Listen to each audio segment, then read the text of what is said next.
It's your boy Super Mario 1990 coming at you with an Orphan First Kill review. It's a spoiler free, by the way. And so, for those of y'all that don't know, Orphan First Kill, this is a prequel to an '09 thriller called Orphan. They got the same actress as a kid to play her role. The same role in this one because, of course, it's a prequel, so it takes place beforehand. So she was a kid then, she still has to be a kid now. I'm pretty sure they must have used like camera tricks and maybe like certain effects to still make her a kid. But for initiation, if you haven't seen the first one, I recommend seeing the first one first. Like, don't jump into the prequel because it'll spoil and take away a lot of things from the first one. It won't be as good watching the first one if you skip it and go to the prequel. Just to break the Orphan down, the first one down for a little bit, that's spoiler free too. Basically, what it's about this girl who is an orphan, like the title suggests, and she gets adopted into this family. And what she does slowly over time is she terrorizes the family. So now the first one, it was really good because the way I saw it, it was like a mysterious suspense thriller. You knew from the get go something was off about the girl. You just didn't know what, and that was kind of like the whole mystery of the movie, finding out what is wrong with this girl. Like, why does she dress funny? Why she talk funny? Why she talk weird like that? Like, what's up with her? Like, she weird. Like, why she so weird?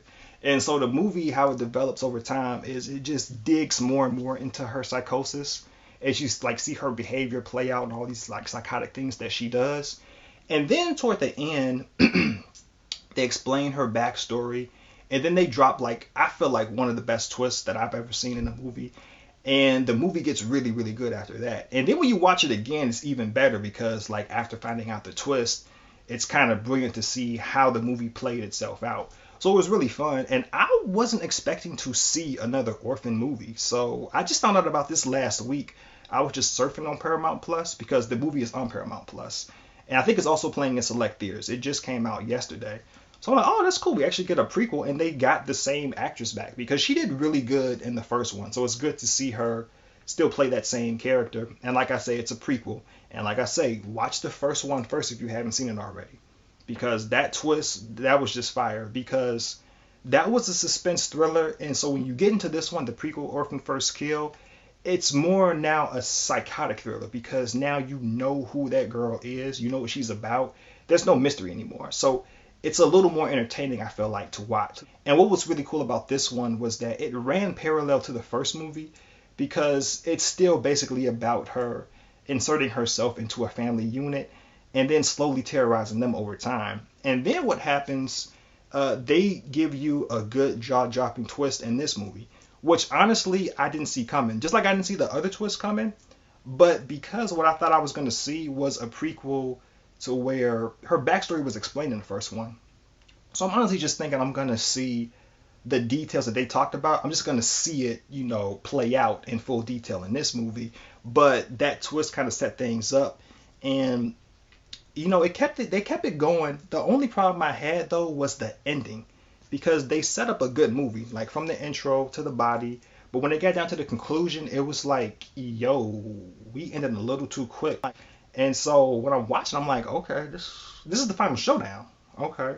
But I'm thinking like, okay, well maybe there's layers within the final showdown that'll like really, explain and fully, flesh out the movie. But no, the final showdown was basic, and then before you know it, the credits was rolling, and I was just like, I'm like, yo, bro, for real? Like, we done? Like, I'm just scratching my head. Like, I feel like we missed about a good 10, 15 minutes. And the movie does have a good runtime, or so I thought.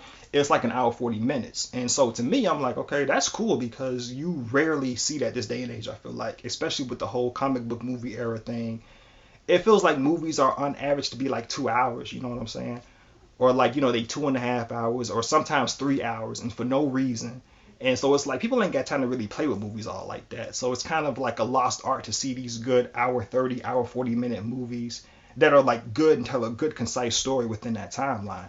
And I felt like if it was going to be as well rounded and fully developed as the first movie, this one should be really good. And it does start out that way. Like I said, it starts out really good. It keeps it going really good. They give you a really good twist.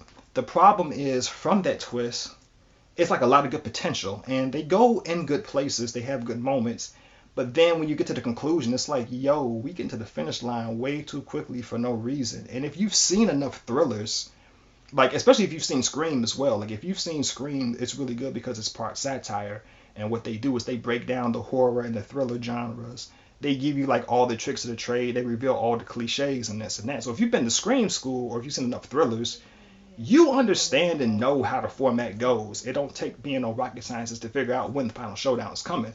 So when I saw the final showdown coming up, I was like, I'm looking at my watch like, okay, this is a little too quick.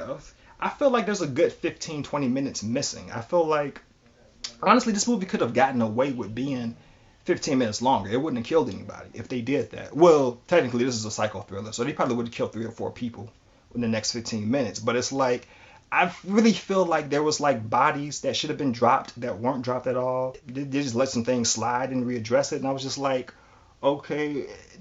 To me, I feel like if the Blu-ray comes out or like the digital editions come out, I feel like there should and there needs to be like an extended cut, a director's cut or something that gives you like an extra 10, 15 minutes. Because if you've already seen the movie or if you're about to see the movie, you'll know what I'm talking about. When you get to that ending, you just feel like there's like 2 or 3, maybe even 4 scenes missing because it's like, okay, we jump in a little too quick. And it's like, I don't understand. I don't know who dropped the ball. I assume the movie was not written to be, ending in such that rapid pace. I don't know if it was like the director. I don't know if it was the editor. I don't know if it was the studio coming down, trying to make it a quicker, shorter time. But somewhere along the line, somebody done went ahead and dropped the ball because it just leaves a lot to be desired when you get to the credits. It was just like, this is a really good, juicy movie. It keeps you invested. It keeps you going. It does a really good job of being a thriller like it's supposed to be. It does a good job of being entertaining. The actors do good, especially Julia Stiles, especially Isabel Furman, who plays the little girl in Orphan. I feel like this time around she plays a more exciting character because you know who she is and what she's about. Yeah, so now her character was like a little more juicy. You find out what she's gonna do next. And so the movie does a good job of keeping you invested and keeping you going. But it's just when you get to the ending, you just like, oh man, that's it, and you just scratching your head like you just wanting more, and not in a good way because things are not thorough. And so it really did bring the movie down a notch because I felt like when I was watching it, I'm like, yo, this is, for a minute there, I'm like, this is just as good as the first one, if not maybe slightly better because it's a little more entertaining this time around. At least for me and my taste. It just depends on what you like better. Do you like, more suspenseful mysteries, or do you like more like fun, psychotic, fun stuff? People going around killing people. And so it's like, which one you like better. And so this one I felt like was a little more entertaining because of that aspect. But what brings it down is the ending. It was like a scene or two missing, and that really would have like bridged the gap. But I had to take a grade down because of that. And the first one I gave it like an 8 out of 10. It was a good solid thriller. This one was a 7 out of 10. Left a lot to be desired. But the acting was really good, especially from Julia Stiles as well. She was a good welcomed addition because if you've seen the first Orphan, it's the girl, of course, that's the orphan that carries the movie, but it's also the mother figures. So in the first one, it was like Sophia, I forget her last name, but she played Norma Bates in the Bates Motel. And I feel like Julia Stiles, I feel like she killed it because I think her character and her mother was more interesting than the other one. And so they had a really interesting dynamic this time around that really drove the movie and really did well, but it's just how things ended and how things were just so abrupt. You just wonder like, okay, like what more should there have been? There's like a few different directions the movie should have just went in that it just decided not to. And it just took away a lot of potential from what you could have seen. But other than that, you will enjoy the movie. You'll enjoy the movie all the way to like the last 10 minutes. You'll just be like, wait a minute. Let me rewind. Did I miss something? Something happened. But yeah, like I said, man, it's on Paramount Plus. Honestly, if you got Paramount Plus, I recommend just watching it on your TV. It's got some cool, like, exciting parts, like I said. I feel like that ending is just so messed up to the point where you're gonna be pissed off. You might actually like spend your like money in the theater and then, spend your traveling money, get there, and you might be pissed off at the end. You might think the movie is worse than what it really is because the ending is just that bad and abrupt. But I recommend just watching it from your crib if you got Paramount Plus. But yeah, man, this is your boy Super Mario 1990. Like I said, 7 out of 10. First one, 8 out of 10. Watch the first one first if you ain't seen it, Orphan, and then Orphan First Kill. You'll enjoy it much better that way. But this is your boy Super Mario 1990. I'm out. Peace in.